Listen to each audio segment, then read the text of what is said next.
In this experiment, we will observe the absorption spectrum of iodine vapour. First, look at the filament of the ray box through a fine grating from a distance of about 3 meters. We observe a continuous spectrum. We now put some iodine crystals into a large boiling tube.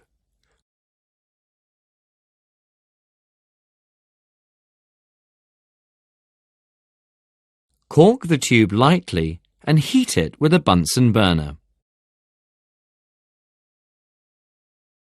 Warm the test tube until the iodine vaporizes and deeply colors the tube.